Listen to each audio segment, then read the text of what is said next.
There you go. Good morning. Good morning, real closers. Good morning, Gustavo. How's it going, man?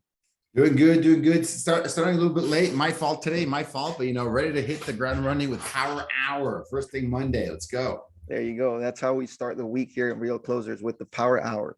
And today we have a really nice topic, right? The three problems you have to solve in order to close more real estate deals.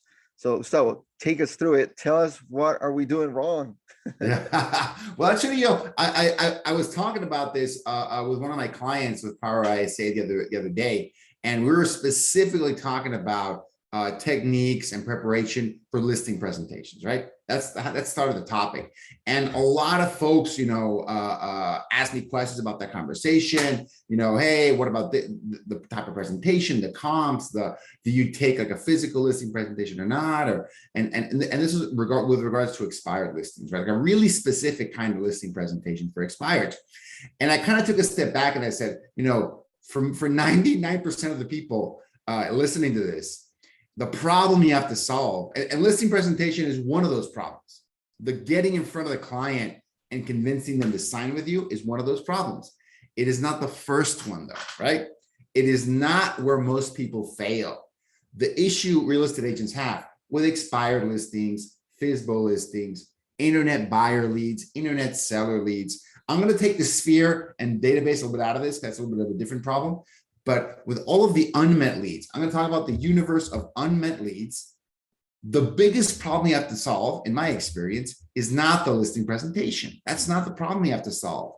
The biggest problem you have to solve is you don't have any listing appointments to go to, right? With these unmet leads. That is by far the number one problem you have to solve, right? So I'm going to take these in order of importance. And the biggest problem, number one problem you have to solve as an agent when dealing with unmet leads is how do you get in front of more of them, right? How do you get in front of them, motivated buyer, motivated seller, right? Qualified buyer, qualified sellers, to even go into your buyer or listing presentation. And I see too many people spend a lot of time and questions and anxiety around if their presentation any good or not. I would wager, Roberto, that if you went on enough buyer and seller presentations, you'd probably figure out what works and what doesn't work, right? Not to perfection. It's always better to learn from someone that knows. Don't get me wrong. That's not what I'm saying. I'm just saying that if you went on enough of these, you kind of figure it out, right? Which is how I got to get more deals in my real estate team at Power ISA. I just did a lot of calls. I did a lot of appointments. I did a lot of meetings with people. It's a lot of them. And I kind of figured out what worked for me best, more of a consultation approach. As you can tell, I like to talk. I'm good at teaching people stuff. So that was my way to sell people something. I teach them something and they go, wow, that's awesome. Yeah, and I can do more of that for you if you do this. Okay, let's do that. That was my entry into the sales world, right? I would teach people something they didn't know and they go, hey, Gus knows what he's talking about. Let's work more with him, right? That was my way but no one taught me that, right? I just went on a bunch of presentations and found what worked for me, right?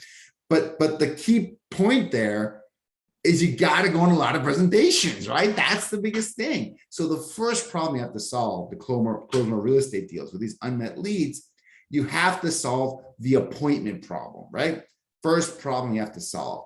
Gus, how do we solve that problem? Guys, there's a million ways to do it, but I'm going to summarize some of the most, the most common ones. Number one, pick up the phone and call, right? Calling these expired listings, calling these for sale by owner listings, calling the circle prospecting around these really great neighborhoods, making the call and following up with these folks, qualifying them. That's a very simple way to do it, right? So very simple, but it's not easy. It's simple to do, but it's not easy. Totally understand. You can also attend a bunch of open houses. I knew this is one of the client of mine, but he was a member of a coaching program I was in. The first, I think, 18 months of his career, he would attend 2 open houses a day. 2 open houses this was his claim. I obviously never verified this, but he was very adamant about it. He attended 2 open houses every day. And then according to him, he ran a gentleman's business, never really had to do much more lead generation after that for his career, right? 2 open houses every day, would meet 1, 2, 3, 4, 5 interested buyers every single day. And that kind of kept him going for years after that. He did a lot of lead generation, intense lead generation every day for a year and a half. Then he kind of just started taking calls and taking people, come work with me, come list me, referral recommendation. He built a database for referral and recommendation by meeting hundreds and if not thousands of people at these open houses, being really good with people and getting them in his database, right? So find a way to get in front of qualified buyers and qualified sellers. Another way to do this, internet, guys. You can buy leads off of the internet of people that want to know something about real estate. They want to look at your homes list, that want to know what the value of their home is. There's all these different avenues to get people from the web, get them into your database, pick up the phone and have conversations with them.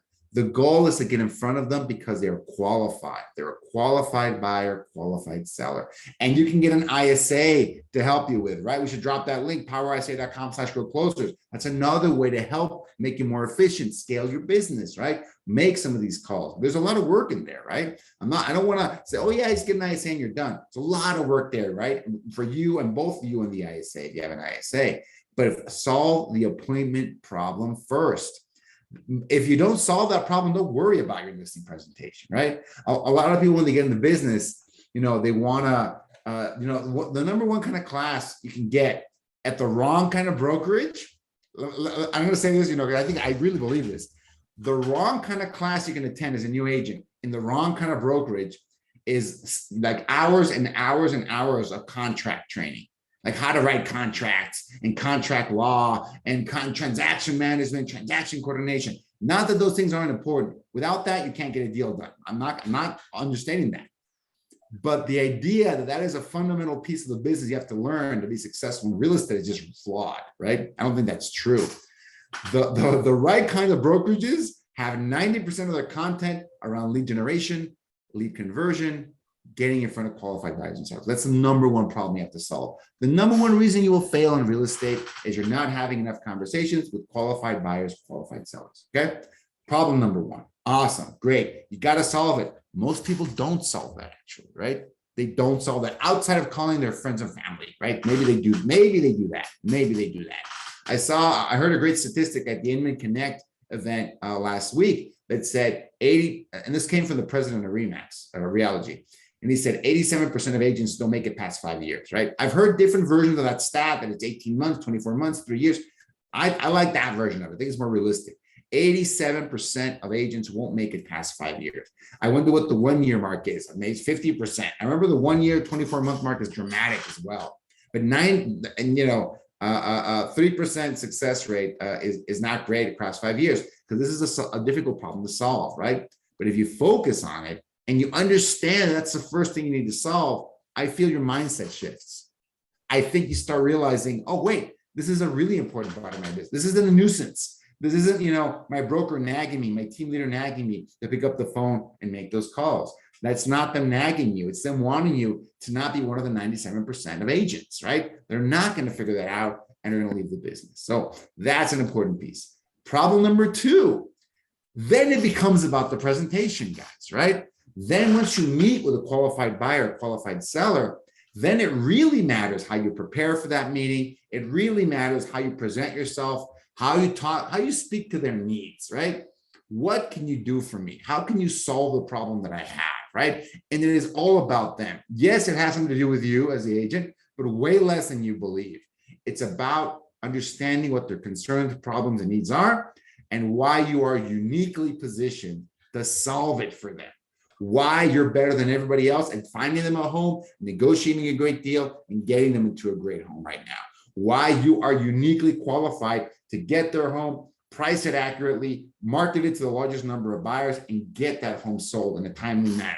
Highest amount of money in the least amount of time, right? If you can answer those questions effectively and competently and have a close to that presentation. You have to close the lead. You have to close the deal. It's not enough to just say, I'm awesome. These are the things I've done. You should consider me. Talk to everybody else and let me know tomorrow. That's not an effective, in my opinion, not an effective listing presentation, not an effective buyer's presentation.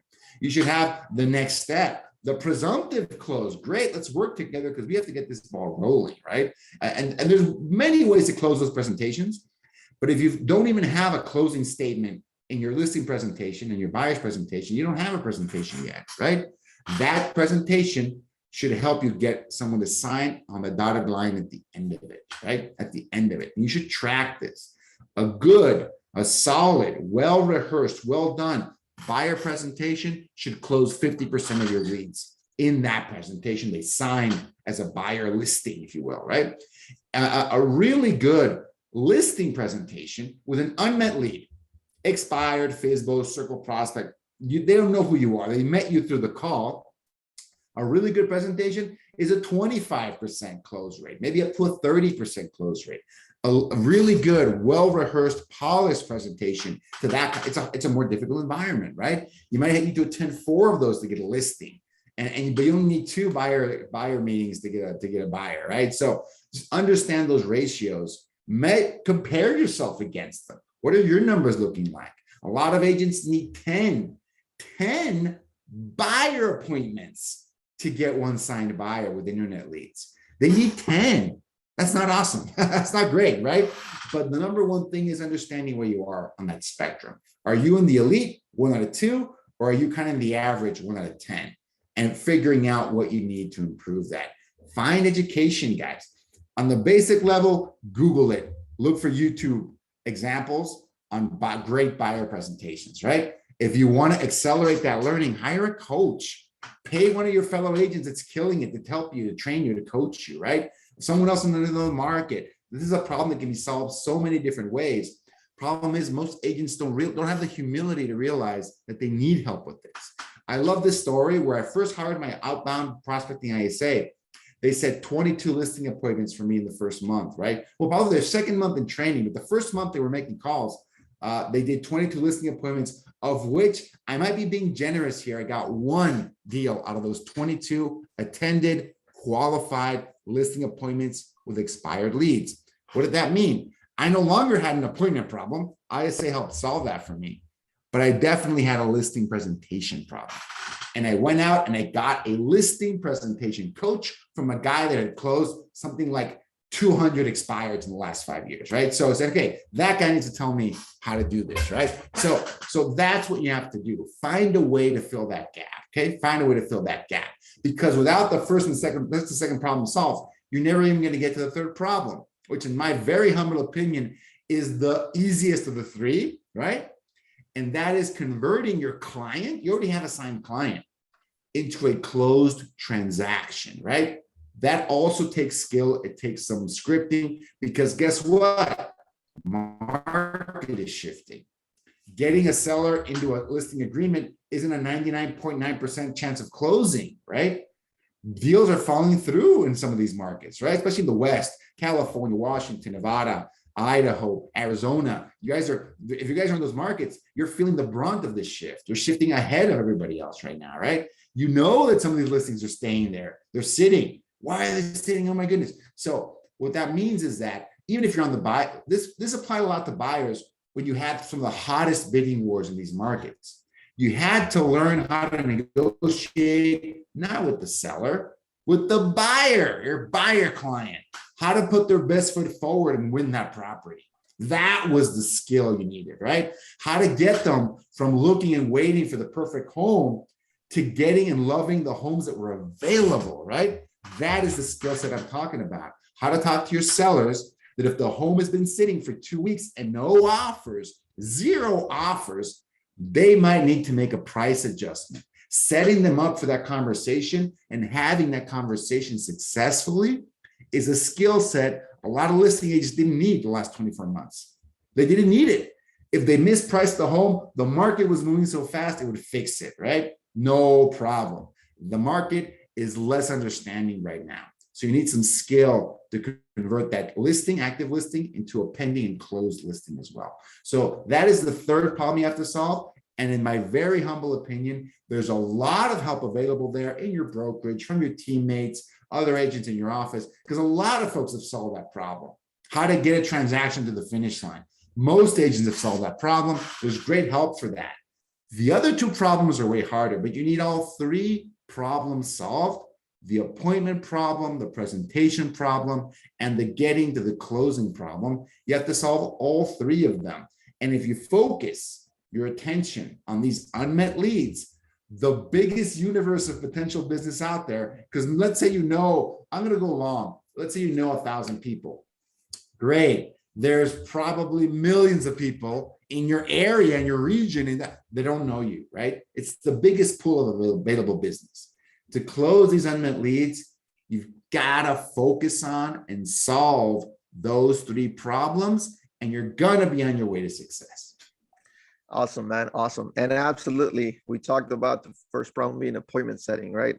That is the one issue, the first issue that if you solve everything else, I guess it's a little easier, right? So Yeah. if you guys need help with appointments, we're going to drop that link. And always ask questions. Let us know, what questions you have about ISA services, appointment setting, how they can help you. We've covered this topic again, before in the past. We're going to continue to do that. If you have questions, drop them in the comments. Gustavo, thank you so much for stopping by again. We'll be back again next Monday, Power Hour, every Monday. All right, guys, have a good one. Thanks, everybody. Closing. Yeah.